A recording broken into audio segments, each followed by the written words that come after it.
morning, and once again, welcome back to the third lesson on figures of speech. May I remind you once again, figures of speech are very important from the examination point of view. So please take down enough notes. Shall we continue? 20. Figure of speech number 20. Hyperbole. It is pronounced hyperbole, not hyperbole. What is this? It is an exaggeration. We exaggerate something in order to emphasize a point that the writer wants to emphasize. Let's look at some examples. The bag weighed a ton. A bag doesn't generally weigh a ton. Indeed, it doesn't. She is as heavy as an elephant. Oh, that is a real hyperbole. No one weighs as heavy as an elephant. Does anyone do that? No. My grandmother is as old as the hills. Hills have been there for centuries. So this is an exaggeration. I am trying to solve a million issues these days. A million issues. It simply emphasizes or stresses the seriousness of the issue that one is engaged with. Okay. I am so hungry I could eat a horse. I could eat a horse. This is an exaggeration. She is as skinny as a toothpick. Okay. Now from literature, can you read? I have put them together because I want to create an overall picture of this. I will love you, dear. I will love you till China and Africa meet. Two continents. And the river jumps over the mountain. What an exaggeration. And the salmon sing in the street. I love you till the ocean is folded and hung up to a dry, and the 7 stars go smoking like geese about the sky. This is a perfect example of hyperbole, all exaggerated. None of the things mentioned here is going to happen in real life. This is from a poem by Auden, W.H. Auden, as I walked out one evening. Okay. Next one is irony. Now, there are 3 types of irony. I don't know whether you have heard about these 3 types. From the examination point of view, it is important. So what we all know is, when we use irony, the speaker uses a few words, but actually he means something else. What he means is quite opposite of what the words literally mean. This is the shortest, the simplest definition of irony. Now let's have a look at 3 types of irony. That's very important. Verbal irony, situational irony, dramatic irony. Let's take each. Verbal irony is the use of words that say the opposite of what the speaker really means. He means one thing, but he uses words which have a different meaning. Examples will take care of the problem now. My friends' kids get along. Get along. Okay, good. Like cats and dogs. You know how well cats and dogs get along. So when I say my friends' kids get along like cats and dogs, it should be clear. Okay. The doctor is as kind-hearted as a wolf. So, kind-hearted as a wolf. That means very greedy. His argument was as clear as mud. Okay, it was not at clear. The new manager is as friendly as a rattlesnake. Rattlesnakes are not very friendly. Now let us look at situational irony. What is this? It simply means what the reader or the audience actually expect from a situation doesn't happen. Just the opposite happens. It involves events or incidents that happen contrary to one's expectation. The reality differs from the expectation. When you watch a film or when you read a novel, from the rising action, you expect something. But actually, what is going to happen is just the opposite of your expectation. This is situational irony. Now, simple examples are not possible. So I will bring to your notice a short story by O. Henry. I think all of you know the story. The Gift of the Magi. Bella cuts off her hair to buy Jim what? A new fob chain for his wristwatch. When she presents this gift to him, we expect him to be overwhelmed with joy. Instead, Jim is shocked. Why?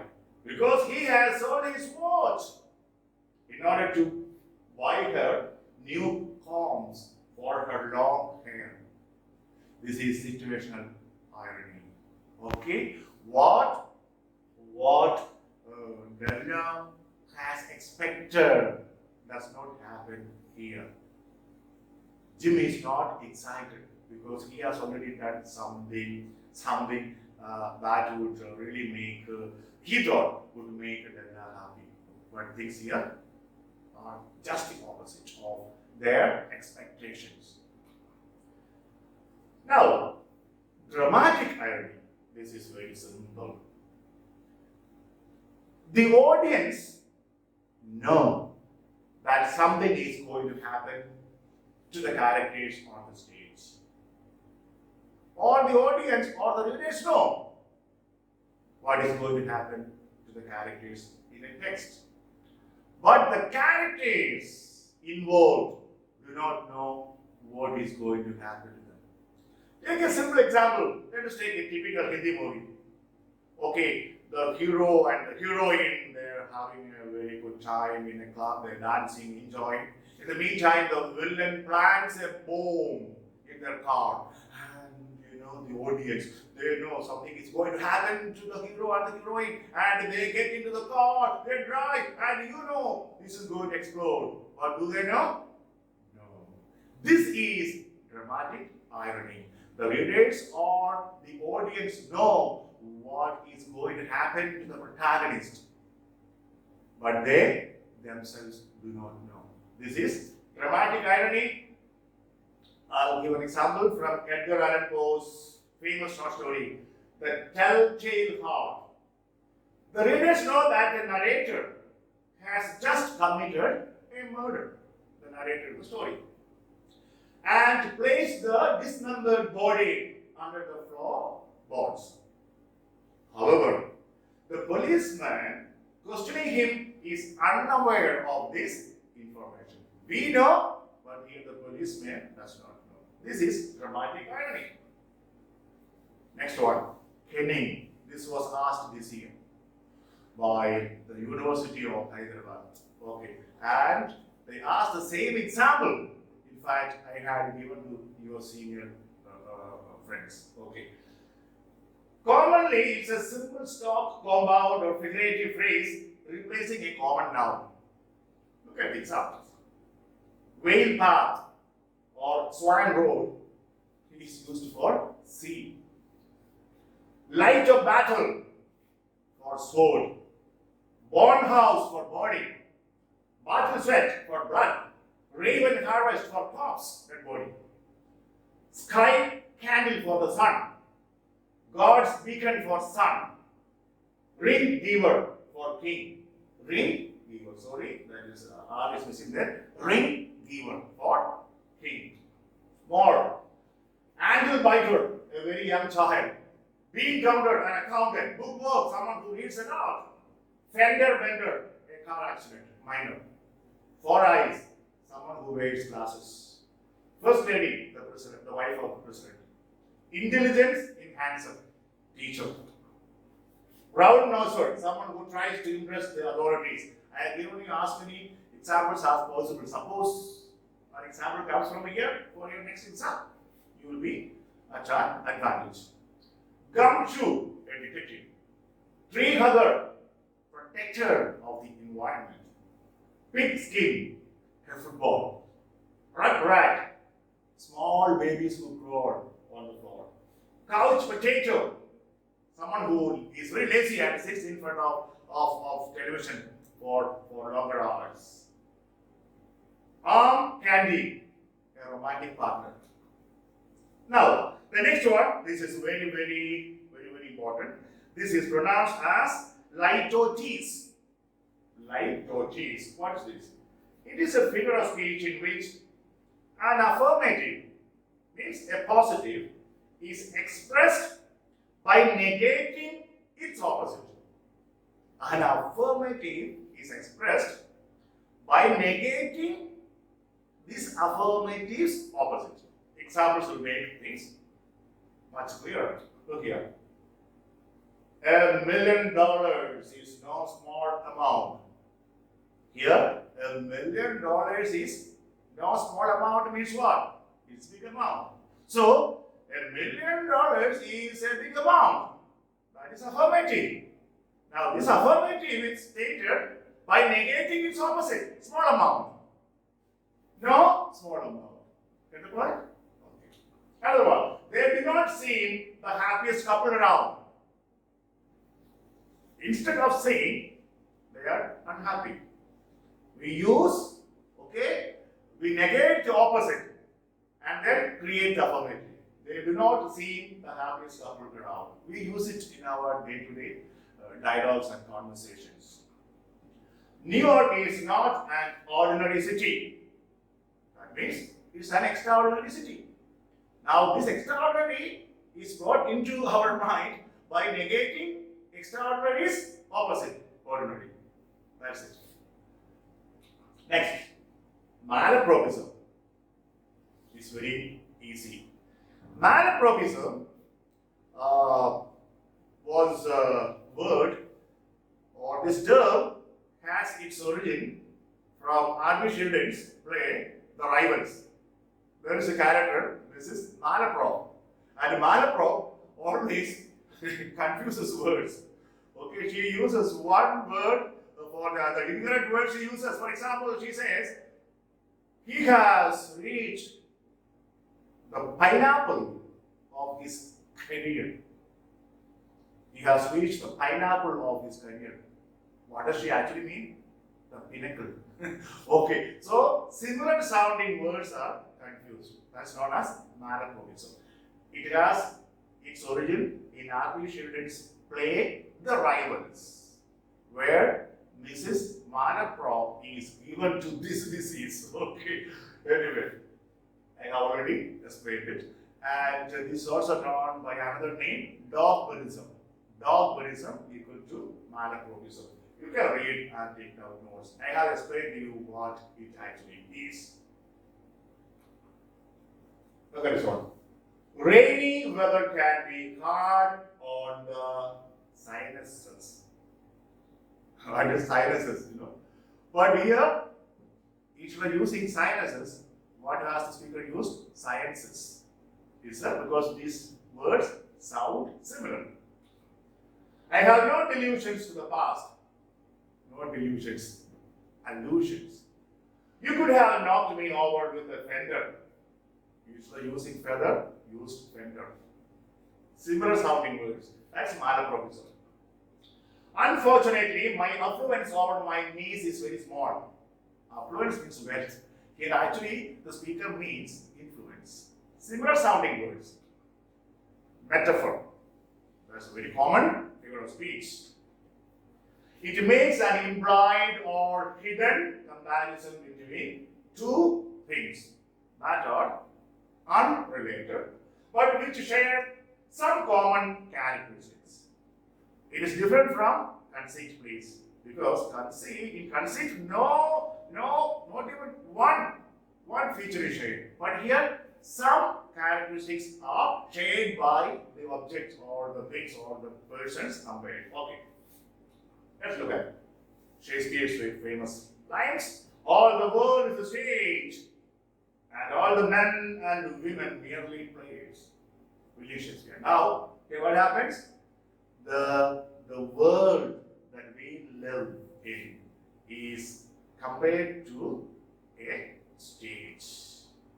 And the people who live are compared to the actors on the stage. But you know the difference between metaphor and simile.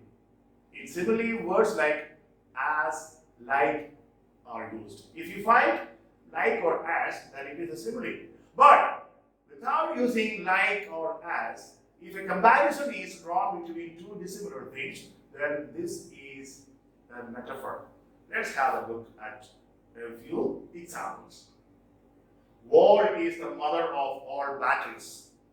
Here, war, okay, is compared with mother. Okay. Laughter is the best medicine.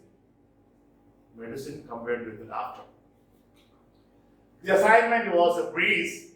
Very easy. Okay. Metonymy. Alright, one more example for metaphor. He was a lion in the fight. Means very brave. But if I say he was like a lion in the fight, then it becomes a simile. Because here it is explicit, the comparison. In the first case, it is implied only. Metonymy.